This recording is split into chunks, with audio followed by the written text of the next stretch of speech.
I'm about to win every game. Oh, I'm sorry. I don't even think they know what to expect yet.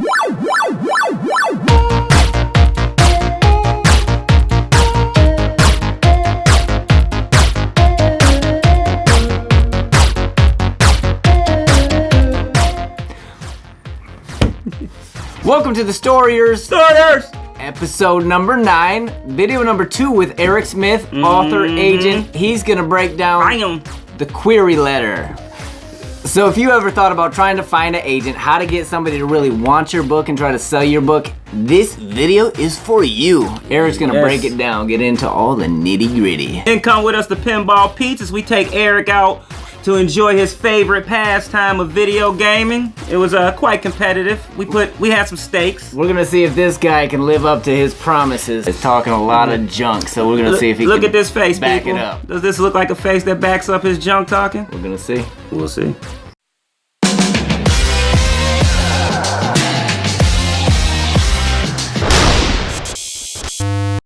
I'm a literary agent and a author based here in Ann Arbor. I like YA books a lot.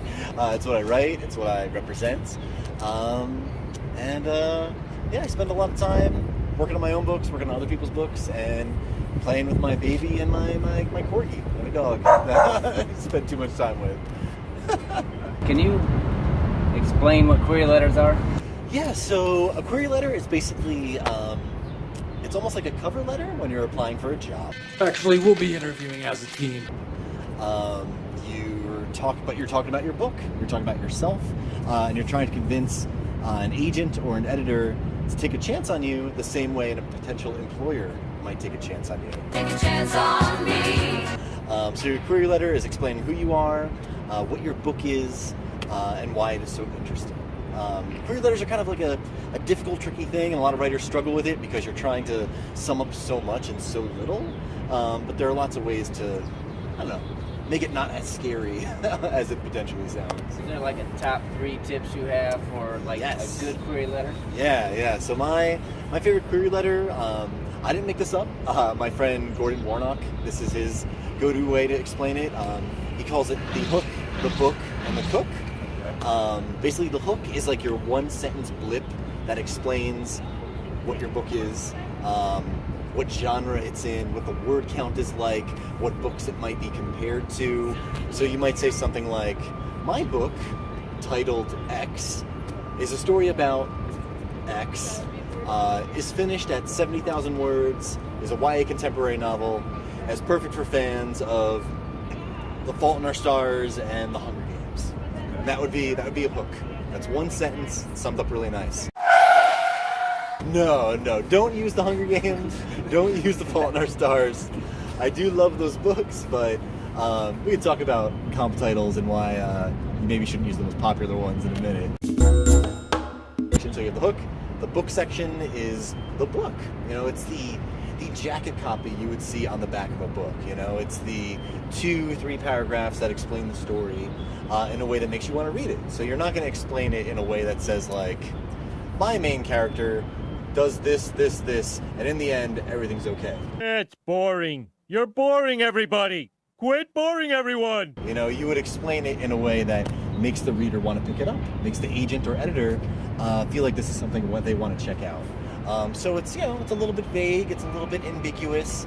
You know, usually you end it on a sentence like, you know, and if he doesn't solve everything, X something might happen. You know, like the way you would hear it in a movie trailer, you know, in a world, blah, blah, blah, blah. That's kind of what your book section is. And then the cook is you, who you are as the writer. This kind of hangs up some writers sometimes because they think, oh, I'm not a big deal, I haven't published anything yet, why does someone want to know about me? But that relationship in publishing becomes so personal that agents and editors want to know who you are. They want to know that you're a person they want to work with and spend time with. You know, you're going to want to say something like, you know, in my spare time when I'm not busy writing, I enjoy, you know, going on long bike rides. I enjoy cross-country adventures. You know, whatever it is, something interesting about yourself. Hi, I'm Steve. I drive a car. It's in a tree.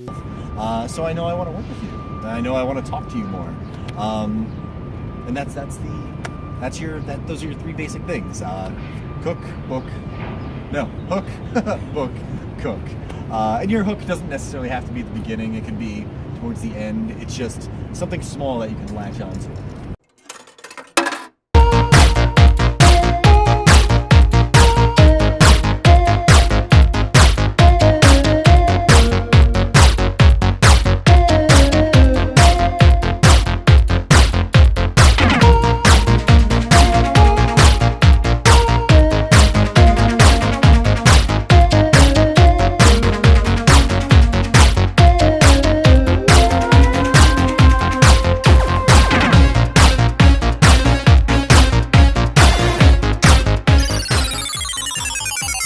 So there you have it. The second part of our interview with Eric, the hook, the book, and the cook. Oh yes, very valuable information. Simple, straight to the point.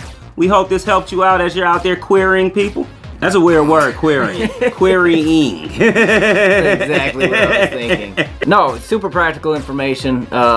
Really breaks it down, and he does this all the time, so he knows what he's talking about. And join us next time. I was gonna say this guy actually. Oh, and y'all saw when I said I was gonna win. I Although came to do what I came to do at Pinball Peaks. Although there's 2 more games coming up, so we're gonna see if he's actually gonna win every game or just win this first game. But it was pretty sad. Me and Eric, these are 2 separate quarters. He's still on his first court. Eric goes out, then I step in for him, and then I'm done and I'm a marksman, people. still playing.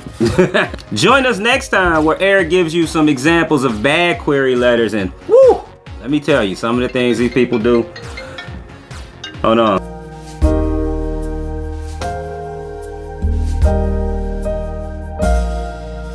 I'll call him right back, Leslie. Next time we're gonna have what not to do on a query letter. Also, don't forget to Like subscribe. and comment below. So what are your things, best tips, etc. Don't forget to share. Because sharing is caring And people won't know how much you care. until they see how much you share. That worked out way better than when you was missing yesterday.